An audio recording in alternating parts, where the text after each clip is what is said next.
I feel like my whole world would be okay if I looked like Kate Moss. Sometimes I'm not really sure who I am. I won't date a girl if she's not pretty. When I'm down, I like to go shopping.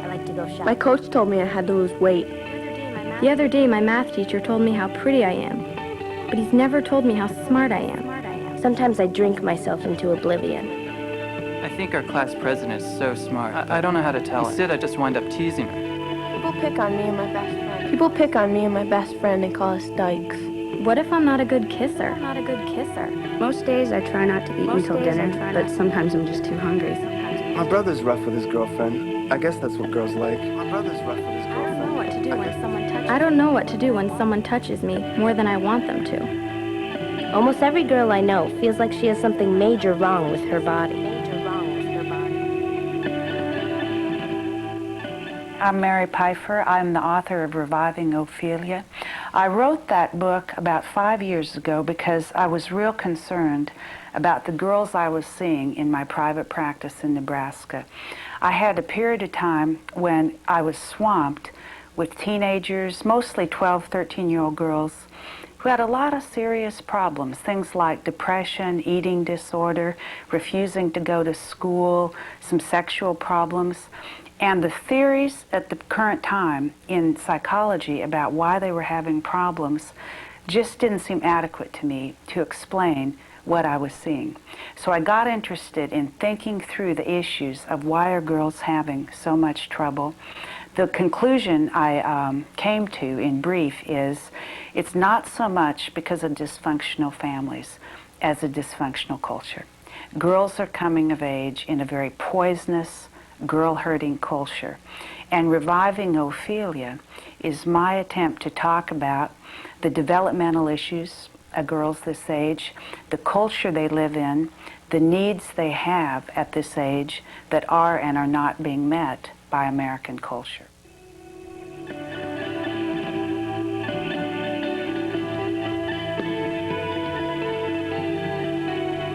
Girls this age have a very complicated set of needs. One way to think about it is the culture's changed a lot, but the needs of children haven't changed very much. And girls need what they've always needed, but some of those things are harder to get in this culture. For example, they need physical safety. They need psychological safety, and by that I mean they need a sense that they can think clearly, feel what they feel, without being punished or teased or hurt in any way by a sort of free exercise of their being. They also need love of their parents. They need friends. They need useful work. They need skills. They need an opportunity to grow and develop into total human beings. They need, at this point in time, I think, some self-defense training. They need good habits for coping with stress. There's so much stress in the 90s, and one of the things that happens to kids this age is they experience a lot more stress than they have internal resources to handle. And when that happens to anybody, they're overwhelmed. I had a girl in therapy one time. She asked, her parents are with her, she asked her parents in the therapy session, "Can I have your permission to smoke cigarettes?" She said, "I don't really want to smoke, but there's this group of kids that I want to hang out with, and they will not let me in unless I smoke a cigarette now and then." When you think about that, that's a very odd kind of place for a teenager to be, and yet it's real common of the kind of issues that come up.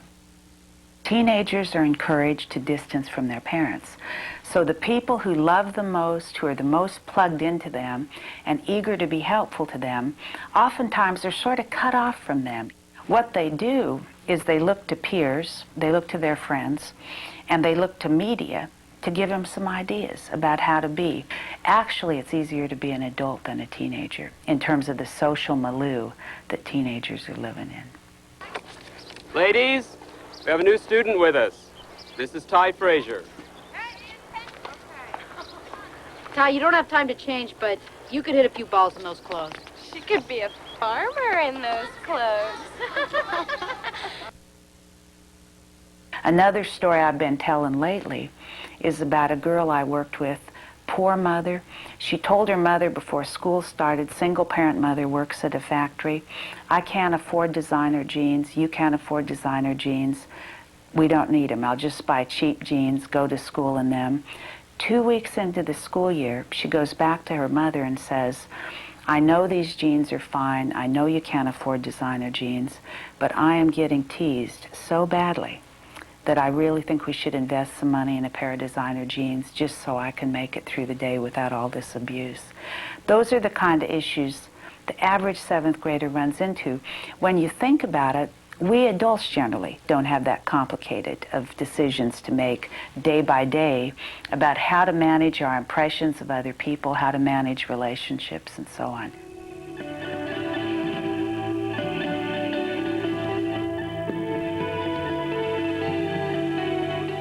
There's a lot of messages that girls get.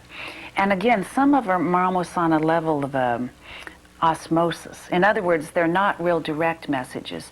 The most important thing is girls are seeing, really from the time they're much younger than teenagers, they're seeing over and over the same kinds of images of women that are considered beautiful. Those women tend to be thin, they tend to be very unnatural looking, they tend to often be very sexualized images of women. So that image is internalized, and what happens when that image is internalized is virtually all girls and women end up feeling inadequate. They end up feeling, I'm not pretty enough, I'm not thin enough, my skin isn't clear enough, and so on and so on.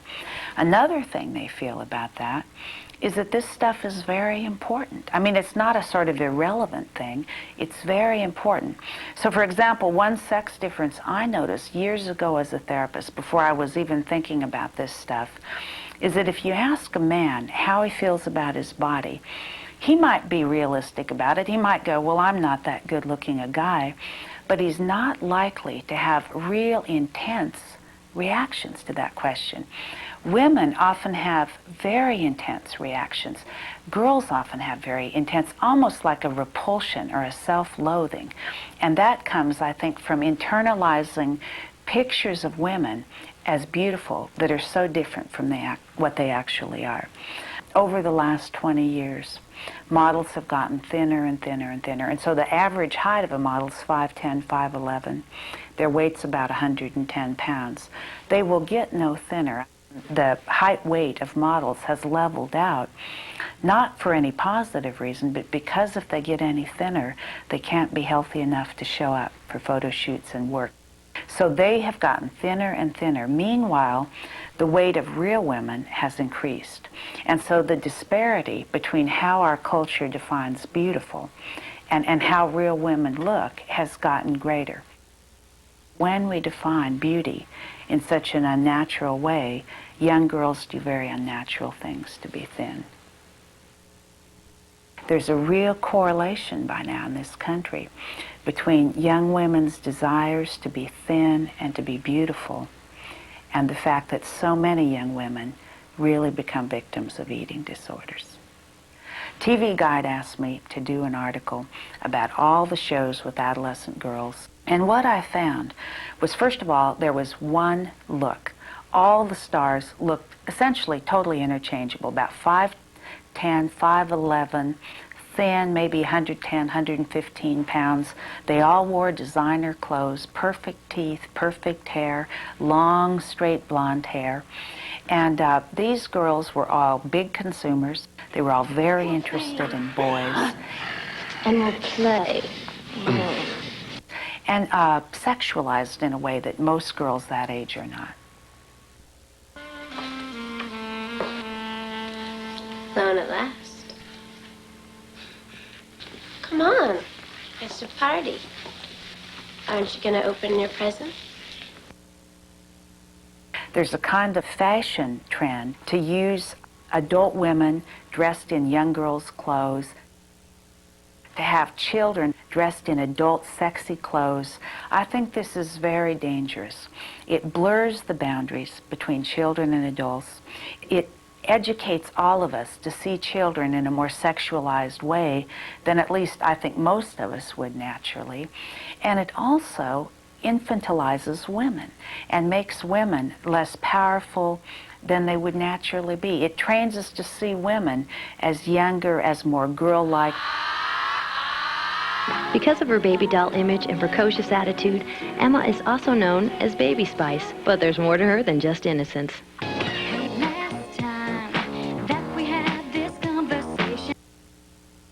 Where do we get these notions about how girls should look? In my experience, the two worst companies or kinds of companies are jeans and perfumes. I think the reason for that is designer jeans are expensive, and what they're about is status. So what they do to sell is be sexy and offer some sort of specially attractive, sexy status to girls. So a lot of times they have very sexualized images.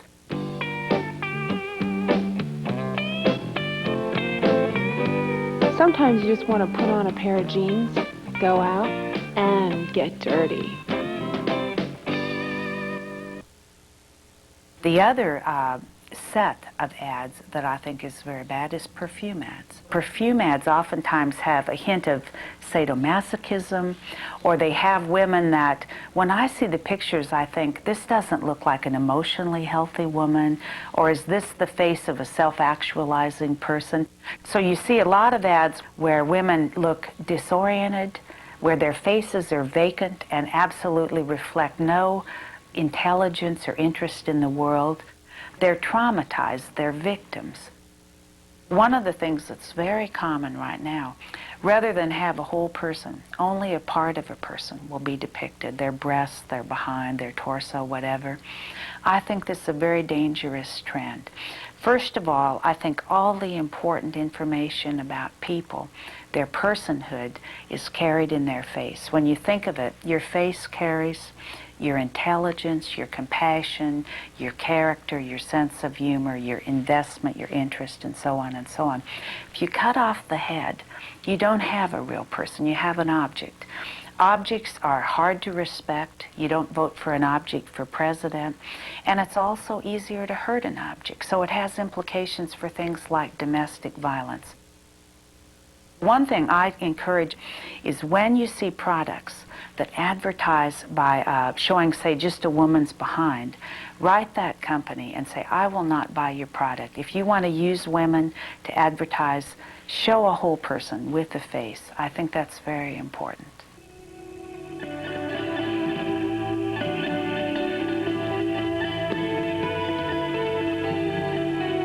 One of the experiences I had recently was a friend of mine who wrote a book on teenage girls was telling me about her internet search.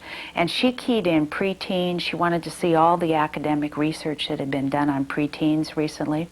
First thing she gets is softcore, hardcore pornography of young girls. So one of the things I think is really important to say to teenagers, to parents, is the information superhighway has got a lot of stuff on that sexualizes girls, that treats girls like trash. Softcore pornography, advertising, and fashion have all sort of blurred together in one set of images. And you know, you look at advertising anymore, it doesn't look all that much different from the poses and so on of a Playboy magazine. I mean, there's not much boundaries anymore between those different kinds of photography. Women are valued in the media for their sexuality. And particularly the way this affects young teenagers is they think it's very important to be sexually attractive, or if they aren't sexually attractive, or if they're afraid of being sexual and sexually attractive, they feel badly about themselves because they aren't more sexual. They feel like they're left out of the really important stuff that's happening for teenagers. Now at close time, $25 gets you this black shirt and matching reputation. An interesting thing that happens to girls is particularly insecure girls tend to do what I call lead with their sexuality. And a common thing is they'll present themselves as very sexual, they'll call up boys, they'll proposition boys. A lot of times when I speak, mothers will come up to me and they'll say, my son's getting calls from girls offering to have sex with him, wanting him to go out and so on. And they'll go, what could be in these girls' heads To me, it's totally simple what's in girls' heads. They've been taught that what's valuable about them is their sexuality. So when they go out and interface with the world, that's what they offer people. One little $20 sweater from Clothes Time and you're covered for the weekend. Sort of. People had sex in high school when I was a teenager, but very few girls were being propositioned at 12 and 13. So everything has been pushed back to a younger age. And it's very significant because those 5 years between, say, 13 and 18 are years when kids do so much growing, so much centering, so much development in terms of their social and emotional maturity that they make much better decisions at 18 than they make at 13. Both girls and boys really get pushed into sexual relationships much earlier than they're ready. In fact, kids get kind of channeled into behavior that they later regret, realize they weren't old enough to handle, and so on. Margaret Mead's a role model to me. And one of the things she said that I think is very beautiful is an ideal culture is one in which there is a place for every human gift. It's a very succinct definition of an ideal culture. If you apply that to adolescent girls, what you can say is one of the reasons they get in trouble is they go from a developmental stage when most of their gifts are appreciated. You take the average 9-year-old girl, she can be a good baseball player, a good math student, a good violinist, and most of those gifts are valued by her family, her neighborhood friends. As she moves into junior high, what's likely to happen is the number of her gifts that are valued is reduced to a very small set. They're probably related to her attractiveness, her thinness, her sex appeal, and her popularity. And so girls experience a real diminishment of value because so many things they're good at of no account. And on the other hand, if they don't happen to be pretty, if they don't happen to be popular, if they aren't sexy, they feel somewhat worthless. And it's a very hard time for girls. Here's what I think girls need to do to protect themselves from all the bombardment of sexual stimulation, from all the different pressures they feel to be more sexual than perhaps they're ready to be. I think they need to really center and make some decisions about what they're ready for, under what conditions they'd want to be in a relationship. I had a story recently from a girl that I thought was a really good example of a girl who had her head screwed on straight, who thought things through. She was at a party, and a real popular party game is a kind of truth or dare game where kids who lose on a bottle spin or something like that have to do something other kids dare them to do. And this boy had lost, and he had to go around the room and give every girl a big passionate kiss on the mouth. And when he got to this girl I know, she said, "I won't kiss you." She said, "I haven't been kissed yet, and when I'm kissed, I want it to be by somebody I choose to kiss, and I want it to be somebody special to me, and you don't meet my criteria." And when I heard that story, I thought, well, this girl is really smart. She's figured out what she needs, and she's assertive enough in a room full of other kids to say that. I worry about girls who are less assertive because the predicament she was in is a very typical kind of predicament. And if you don't know who you are, you're very vulnerable in a spot like that, particularly if you want those other kids to think you're cool and sophisticated and so on.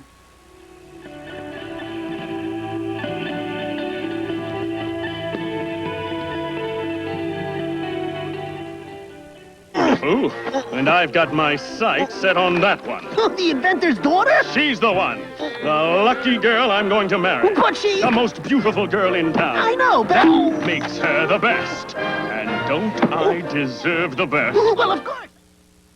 The reason I write about girls is I see girls in therapy. That does not mean that boys don't have issues.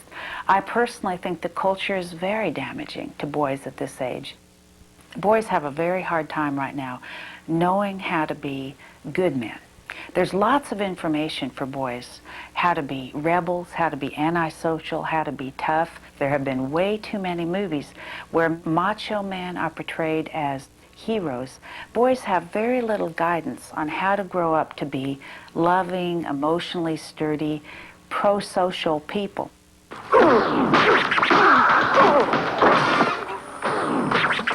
Hey, wait for me!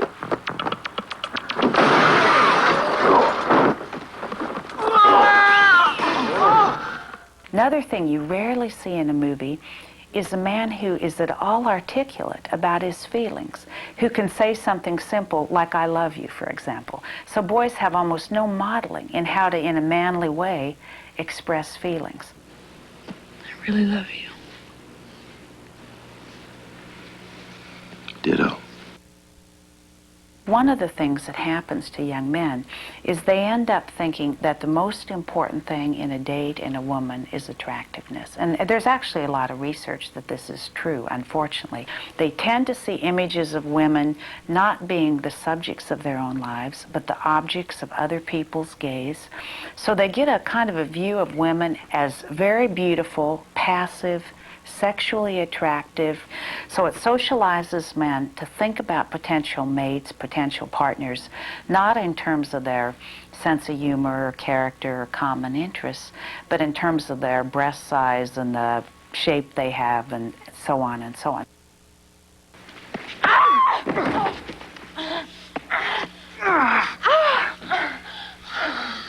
Oh, you think you can hurt me? A lot of the sex they see is violent sex. Sex and violence are increasingly intermingled in films. You think you can break me? So that boys are likely to get a little mixed up about those two things, which are very dangerous for the culture.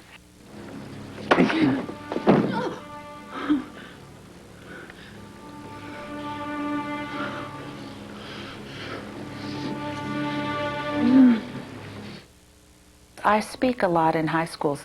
Very common for me for boys to come up and say, you know, I'm really worried about my girlfriend. She won't eat. I can't get her to eat. Or she worries all the time if she's pretty, and she's really pretty enough for me. How can I help her feel better about herself? And I think there's a lot of things boys can do. One thing is they can compliment girls on things beside their appearance and their clothes and so on. They can let girls know they value girls who are good, decent people and compliment them on things beside appearance and sexual attractiveness. Another thing they can do is make sure they don't put down girls who aren't pretty. They don't make jokes about fat girls. They don't make comments about girls being dogs or how they'd never take out somebody who looked like that, because that sends all girls the message that what really matters is looks. Hey, handsome. Want some company? You a cop? See a badge? One of the things that happened to my son, when he was in high school, he came home from a movie where women were portrayed as basically objects, you know, with big breasts and stuff. And he said, Mom, you know, I don't really like going to movies like that because I don't like how it makes me think about my girlfriend or the girls in my classes. So that's another thing for boys to think about is what kind of movies am I watching? What messages is it teaching me about girls? Is this what I want to think about girls? Is this the most respectful attitude I can take? And if not, maybe I won't watch it. Maybe I'll look for a different kind of media.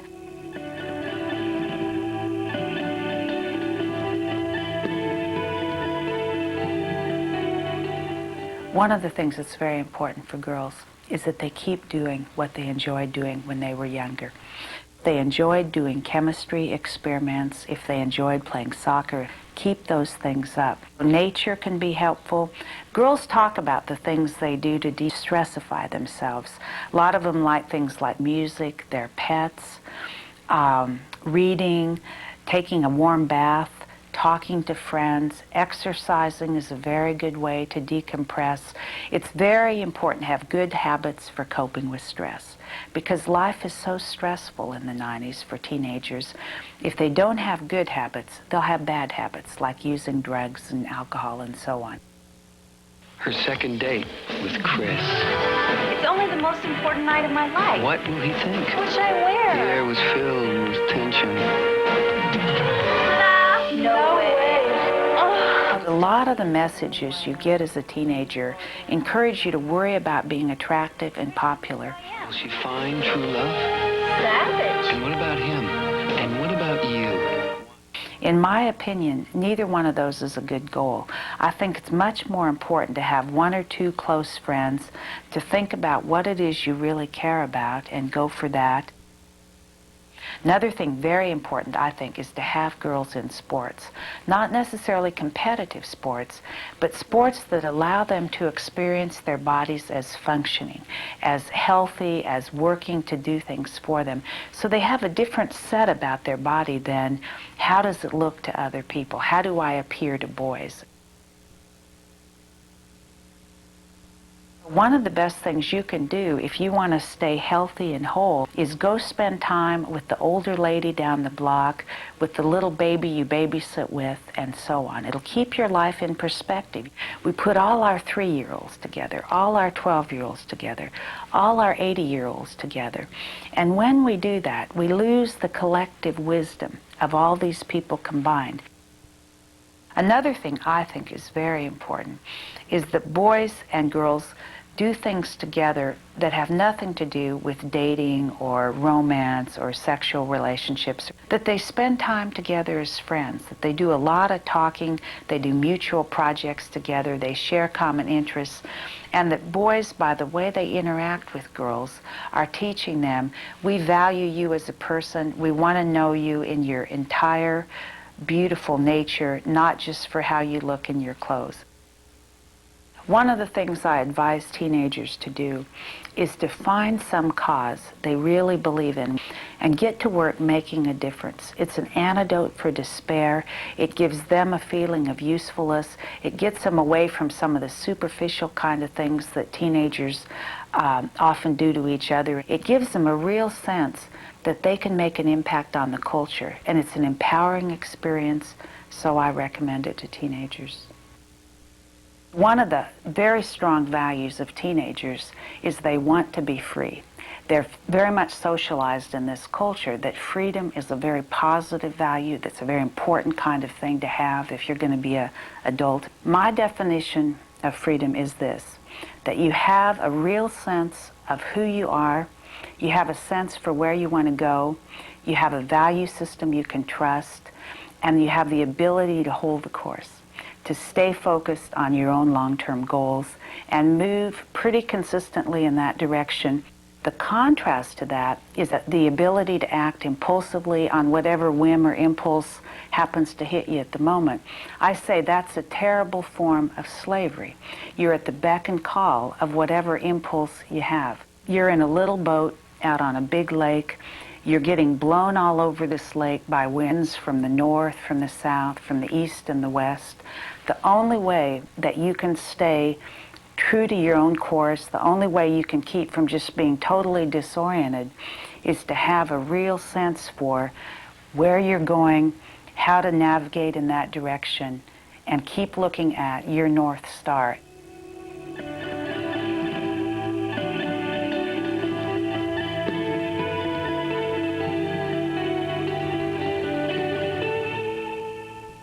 What happens is parents try to just take care of their own children and ignore the community. And I say it's like going first class on the Titanic. It just will not work that way. If you live in a lousy community, you will have lousy mental health, and your children will. You've got to have a community for children. Children need to grow up embedded in a network, a web of caring adults. And community can be created. It's something that can be done. It takes a little bit of effort. Early adolescence is about social life. And one of the things teenagers need is a lot of help organizing themselves socially so that they can have good, positive interactions with their peers. What I like schools to do is to take a lot of responsibility, to have teenagers working with each other, but in supervised settings where there's adults around to help them negotiate with each other, behave properly to each other. I like things like peer councils that have teenagers doing some policing of each other in terms of what are the guidelines for proper behavior at our school. What's the respectful way for the genders to interact? One thing teenagers need, by the way, is more places they can go and be supervised where there's no alcohol or drugs and just hang out together. Places like coffee houses, places to have poetry readings, and places where teenagers could play their music and dance. There aren't so many venues like that anymore. One of the things I think is really important for families is not to just let the culture happen to you. I had a single father one time. He told me after his wife died, he had to get up, leave for work real early in the morning. But before he left for work, he had 3 kids. He'd leave them a note in their lunchbox, just saying something simple like, "Good luck on your math test today." When his daughter graduated from high school, she told him, "Those notes were what held my life in place."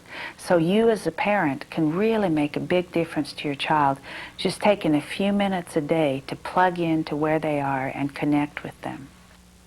Another thing very important is support your daughter's interests. Praise girls for their character and their integrity, not so much their attractiveness. It's hard to break oneself of the habit of commenting on how cute girls are, talking to girls about how pretty they are. I've really tried to break myself of that habit because it's a double-edged sword. On one hand, you're praising a girl, but you're also telling her that's what matters about you. So I really work hard to praise girls on what they're actually doing and on their character, not on their appearance or their popularity. Girls need some help deconstructing media. They need help processing media. And I think at a certain age, they need help sorting out what is and isn't good media. For example, we know that the more TV girls watch, the more popular magazines they consume, the more at risk they are for eating disorders because they hear a combination of messages that basically are eating disorder producing. They hear it's important to be thin and beautiful and have some chocolates and pizza. And it creates a sort of energy that's very bad for girls. One of the problems we have as a culture right now is we're letting down a whole generation of children in terms of giving them good guidelines as to how to be decent adults. And they will suffer and we will suffer because of our failure to give children good advice on growing up. Cultural change is a million acts of individual courage and kindness. That's the only way our culture has ever changed, and it's the only way it will change. And if you believe that, what that means is you're a change agent, I'm a change agent. We can be working every day by the way we relate to the people we come in contact with to make a very different culture, person by person, community by community. The popular kids make me feel awkward. But with my real friends, I feel free. I have fun fooling around with someone, as long as everything that happens is in my control. It's lame to make fun of people based on their looks. Feeling good about my body doesn't have to mean being skinny. I'll never push a girl to do something she doesn't want to do. Next time I see an ad that offends me, I'm not going to buy anything from that company. I'd rather have a serious girlfriend than a serious I boyfriend. wrote an article for the school newspaper about how TV teaches boys only to like pretty girls. I'm going to do whatever it takes to protect myself. I'm angry at society for teaching me to hate my looks and my body. I have better things to do. Hollywood pretty is not the only kind of pretty. I joined a group that opposes testing makeup on animals. What would society look like if women were valued for their strength and not their appearance?